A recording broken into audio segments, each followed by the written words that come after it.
আসসালামু আলাইকুম রহমতুল্লাহ বারাকাতু। প্রবাসীদেরকে নিয়ে আমি সবসময়ই বলি, প্রবাসীদের পক্ষে যেহেতু আমরা সিলেটের মানুষ এবং আমরা প্রবাসী অধ্যুষিত মানুষ। আমরা জানি আমাদের আত্মীয়স্বজন কত কষ্ট করে এই দেশের হাল ধরেন এবং এই দেশের জন্য রেমিটেন্স পাঠান। প্রশ্ন আসতেই পারে যে প্রবাসীরা হয়তো নিজেদের জন্য করেন, নিজের পরিবারের জন্য করেন। এটা আপনার ছোট মন মানসিকতার পরিচয়। দেখুন, প্রবাসে যারা থাকে এই মানুষগুলো চাইলে দেশের মধ্যে থেকে ব্রাহ্মণবাড়িয়ার মতো প্রতিদিন দাঙ্গা হাঙ্গামা করতে পারত। দেশে থাকলে আপনি আহ, কাজ করে জীবিকা নির্বাহ করে জীবন যাপন করা অসম্ভব কিছু নয়। কিন্তু তারা কেন বিদেশে যায়? তারা দেশের হাল ধরার জন্য, পরিবারের হাল ধরার জন্য। এবং এই যে রেমিটেন্স যোদ্ধা যারা, তারা কিন্তু দেশের একটি আপনার বিরাট অর্থনৈতিক খাতের একটি অংশ। রেমিটেন্স যোদ্ধা যারা, তাদেরকে কেবল মানুষ হিসেবে দেখলেও চলবে না, বরং আমরা যেভাবে বিভিন্ন মেগা প্রজেক্ট গ্রহণ করি, বিভিন্ন সময় বিভিন্ন উদ্যোগ গ্রহণ করি রাষ্ট্রের সুবিধা অসুবিধার জন্য, এই প্রবাসীদের ক্ষেত্রেও আমাদের সেই উদ্যোগ এজন্য নিতে হবে যে রাষ্ট্র পরিচালনার জন্য প্রবাসীদের অত্যন্ত প্রয়োজন। এবং প্রবাসীরা প্রায় দেশের অর্ধেক ডলারের যোগান দেয়, অর্ধেক ডলারের। মানে দেশের যে অর্ধেক অর্থনীতি, তার অর্ধেক অর্থনীতি হচ্ছেন আমাদের প্রবাসীরা। কিন্তু আমি যেটা দেখতেছি যে আমাদের প্রবাসীদের ক্ষেত্রে আমাদের দেশে কখনোই উদ্যোগ গ্রহণ করা হয় না যথাযথ। একজন প্রবাসী ইউরোপে যাবেন, একজন প্রবাসী মধ্যপ্রাচ্যে যাবেন, তিনি প্রবাসী ব্যাংক থেকে লোন নিতে হলে তাকে কত যে দৌড়ঝাঁপ করতে হয়, শেষ পর্যন্ত লোন নেয়াই বন্ধ করে দিতে হয়। অথচ সুদবিহীন লোন দিয়ে তাদেরকে প্রবাসে পাঠিয়ে তাদের মাধ্যমে রেমিটেন্স দেশে এনে দেশকে শক্তিশালী অর্থনীতিতে রূপান্তরিত করাটা সরকারের প্রয়োজন ছিল। তো বিএনপি সরকার নতুন আসছে, মাত্র 1.5 মাস হয়েছে।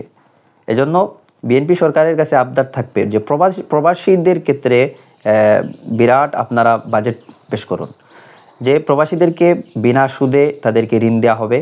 এবং ঋণের ক্ষেত্রে অবশ্য জামানত রাখতে পারেন, তার বাড়িঘর রাখেন, সমস্যা কি, কিন্তু ঋণ মুক্ত তাকে, সুদ মুক্ত তাকে ঋণ দেওয়ার ব্যবস্থা করুন। বিশেষ করে আমাদের মধ্যপ্রাচ্যে যারা আছেন, মধ্যপ্রাচ্যের দূতাবাসে যারা থাকে, ওদের গায়ে বেশি চর্বি জমে গেছে।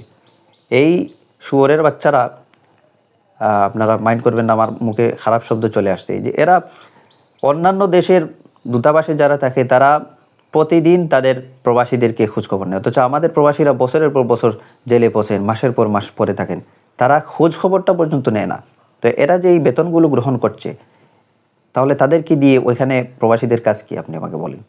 আমার একজন বন্ধু বলল যে আহ, ইন্ডিয়াকে তো আমরা সবসময় গালাগালি করি, ইন্ডিয়ার প্রবাসীরা মাত্র 3 দিনের মাথায় তাদের পাসপোর্ট হয়ে যায়। তার ভালো লাগলে ওখানে কাজ করবে, না হলে চলে আসবে, কারণ তার যেতে খরচ হবে মাত্র 1 লক্ষ টাকার চেয়েও কম। আমাদের দালালদের মাধ্যমে প্রবাসে যেতে যে পরিমাণ খরচ হয়, এবং সেখানে যাওয়ার পরে একজন প্রবাসী তার জীবন দিয়ে সেখানে কাজ করে, কারণ তার বাড়িঘর বিক্রি করে সে ওখানে গেছে। তো এই ক্ষেত্রে প্রবাসীদের ক্ষেত্রে আপনারা সোচ্চার হবেন। বিশেষ করে মধ্যপ্রাচ্য যারা আছেন, তাদের ওখানে কিছুই নেই, তারা সব টাকা পয়সা দেশের জন্য পাঠান। ইউরোপে যারা যায়, আমেরিকায় যারা যায়, তারাও দেশের জন্য করছেন, কিন্তু তাদের ওইখানে একটা ভবিষ্যৎ আছে, তারা ওইখানে টাকা পয়সা জমানোর ব্যবস্থা থাকে। কিন্তু মধ্যপ্রাচ্যের যারা আছেন তারা কেবল কামলা খাটেন দেশের জন্য। অতএব মধ্যপ্রাচ্যের দিকে আমাদের মনোযোগী হওয়া উচিত। প্রবাসী মন্ত্রী আমার অত্যন্ত পছন্দের একজন মানুষ, আরিফুল হক চৌধুরী। তিনি রাজনীতিতে আমার পছন্দের একজন মানুষ, এম সাইফুর রহমান সাহেবের আদর্শের একজন মানুষ। আমি আপনার কাছে আবদার রাখি, দুবাইয়ের ভিসা ট্রান্সফার বন্ধ, মধ্যপ্রাচ্যের দুবাইয়ের ভিসা বন্ধ, অন্ততপক্ষে ট্রান্সফার খুলে দিন। ট্রান্সফারের কারণে এদেশের অধিকাংশ প্রবাসীরা অবৈধ হয়ে যাচ্ছেন। তো এই যে রেমিটেন্স ধাক্কা আমরা খাবো, এটা কিন্তু আমাদের দেশের অর্থনীতির জন্য ক্ষতিকর। এদিকে মনোযোগী হন, কূটনৈতিক তাদের সাথে বৈঠক করুন, অন্ততপক্ষে ট্রান্সফার খুলে দিন। দ্বিতীয় কথা হলো, মধ্যপ্রাচ্যে আমাদের যে প্রবাসীরা আছে, দূতাবাসের যেই কর্মচারীরা থাকেন, তাদেরকে তাদের গায়ের চর্বিগুলো একটু জেড়ে পরিষ্কার করে তারপরে তাদেরকে ওখানে পাঠাবেন। প্রয়োজন নাই, একজনের ভালো না লাগলে, তার গায়ে চর্বি জমে গেলে তাকে বাদ দিয়ে এখানে নতুন জনশক্তি, জনবল নিয়োগ করুন, নতুন প্রজন্মকে সেখানে সুযোগ দিন। নতুন প্রজন্ম পরিষ্কার মন মানসিকতা লালন করে, যাদের বয়স হয়ে গেছে, যাদের গায়ে চর্বি জমে গেছে, এদেরকে সরিয়ে নতুন প্রজন্মকে সেখানে সুযোগ দিন।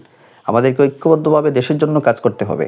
দেখুন, আমরা প্রায় 20 কোটি মানুষ, আমাদের দেশের আয়তনের তুলনায় আমরা এত বেশি মানুষ যে আমেরিকার মতো দেশে মাত্র 30 কোটি 35 কোটি মানুষ, প্রায় 66 গুণ ছোট দেশ আমাদের দেশ। অথচ আমরা প্রায় তো সংখ্যায় তাদের সমান, কিন্তু তারা ঐক্যবদ্ধ হওয়ার কারণে তাদের দেশ আজ সারা পৃথিবীকে শাসন করছে।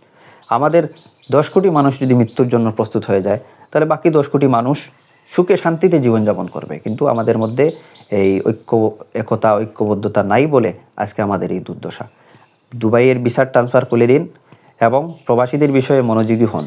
প্রবাসী ছাড়া এই দেশ অচল।